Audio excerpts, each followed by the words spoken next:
being the co-main event, being featured here, workouts, that sort of thing. I mean, does it do anything for you, or is it just another day at the office? A little bit of both. I think it's definitely makes it more exciting for me, to be a little bit more involved in everything. And, I did it once in New Zealand, and I thought it was a blast, and this is also a great experience. Talk about Roy Nelson. I know you mentioned yesterday you have a lot of respect for him, but if there is criticism, maybe he's a little bit of a one-trick pony now with the big right hand. Is that really the way you look at him, that it's just avoid that one punch and you'll be okay? No, I think Roy Nelson's dangerous all over. He's a black belt. He's very agile for what he looks like and stuff. He's a complete athlete, really, and great fighter, very dangerous. I wouldn't just say he's a one-trick pony. You've been kind of patient in your work up to the top, but you've got a great record in the UFC now. This would be a signature win. Where do you think it would put you? I mean, are you thinking about the upper echelon of the division right now, or do you still feel like you're a developing fighter?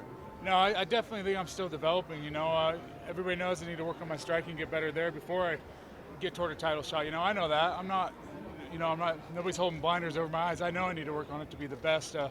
So I'm just going to take my time. Whoever they want me to fight. If I win here, somebody in the top 10 would be nice. Now you seem to be almost a throwback to a greater time for Americans in fighting. You had the Mark Colemans, the Mark Kerrs, these really tough, strong Dan Severn wrestlers. But now it seems everybody's, I gotta know karate, or boxing, or jiu-jitsu. Do you ever see like you're carrying a torch of all these great guys, and where do you think it's going? I think I just stick with what I know, what got me here. I think a lot of people lose track of that. They get to the UFC or a bigger promotion, they say, I got to do this flashy, Bruce Lee looking stuff. And it's like, hey, remember what got you there, Those guys go 2-0 in the UFC and they're done. Their careers, or 0-2, and they're done in their career. Hey, I remember what got me here. It wasn't boxing, it wasn't kicking, So, yeah, I believe I think I represent those guys well, the wrestling community. Is there any particular wrestler that you look up to that turned MMA fighter? Oh, man. Of course, Couture, he's a great role model for wrestlers in the UFC, so really looked up to him. I don't care what anybody says. I was a huge Brock Lesnar fan. I was a huge Cain Velasquez fan too. I still look up to those guys. You mentioned being open to, hey, you got to work on your striking. Give us an idea. What's a typical work week like for you? I mean, how much are you working on your striking? All the time. People, of course you get people on media and stuff. You need to go work on your boxing. I'm like, listen, bud, this is what I do every day of the week. I work on my striking. I have no problem saying what my weakness is, And, I work on it all the time, every day of the week. Going from wrestling as much as you did, is this harder because you had a season and you had weekends where you'd have 15 matches in a day, and now you have a fight and then sit around for who knows how long? I think that wrestling was much harder for me than the fighting. The grind in and out. You have to go to college. You have to be a student. You have to do all the stuff. You're running off of ramen noodles for lunch and dinner. I mean, how do you do that? I don't know. It was a tough time. This is much better. I'm a lot smarter. I train better. I train harder. I'm a professional now. Specifically, that made you decide to transition from wrestling to MMA? Was it just a natural progression for you? I got done with college wrestling. I lost in the national finals my senior year.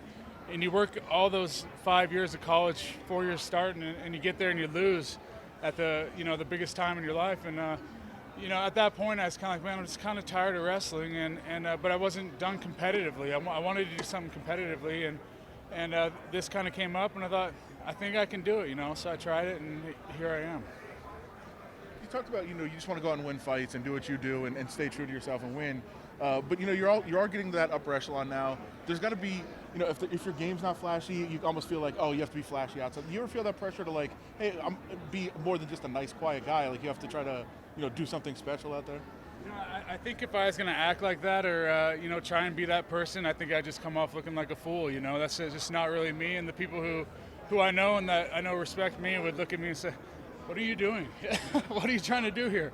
I couldn't do that to myself. I wouldn't cheat myself like that. You see all these guys getting these opportunities. So, Conor McGregor did what he did because of what he did outside the cage. So do you think there's a ceiling on somebody like you who's just a good guy, who's a hard worker, who can win fights? Definitely, I don't think it is in my favor to be like that, But there's guys that get away with it, like the Canes and stuff. They seem pretty humble and whatnot. Even Cormier and all them. I think it's you can get away with it, but when Conor McGregor does that and then he backs it up, he was right. I mean, I was wrong. It seems like you take the criticism in stride. I mean, does it ever get to you, or do you like make sure you never go on the internet, or I mean, how do you deal with it? You know, I block people who bother me. I reply to the people who are nice and stuff, and you know, for every dig I get from somebody, I get 50 compliments. So it's just like, you know, get a life, man. You know, I have better stuff to do than sit around and listen to this. You know, I just, here you go. I block you off my stuff, and I'll never think of you again, ever. Has anybody ever said it to your face? No, no. Not that I do anything anyways. You know, I just look at him like, come on, man, get real. You know. Is there an OSU Cowboy Wrestling like group tweet where you're all just talking smack with each other about who's where? DC obviously probably running his mouth a lot now about being number one, but. No, I haven't talked to Daniel in quite a while, but you know, he's a great guy. Whenever I was in wrestling with him, you know, we're all pretty humble, I think, for the most part. You know, even he being a champion and stuff, you know, he could be a bragger and stuff, but he's not. You know, he's just. I think wrestling does that to you. You're humble, you know. What is it about that program that has just sent so many of you guys into this arena, into this sport at a high level? Well, I think it's just the grind, you know, college wrestling and being at a program where demands excellence. If you're not working hard, if you're not doing the right things, you're not going to even make the team. So I think it teaches you right off the get-go, I've got to do the right things and be a hard worker and you know, respectful toward the sport. What is it about the wrestling programs? Because when you really talk about the fighters and UFC who are from wrestling, it seems like a really small world.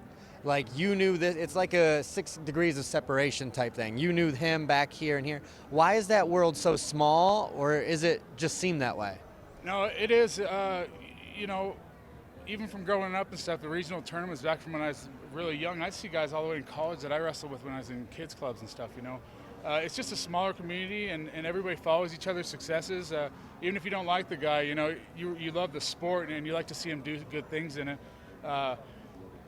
You know, I think it's just a very tight-knit community. We don't get much exposure, so we try and do it all together. You know, we try and complement each other.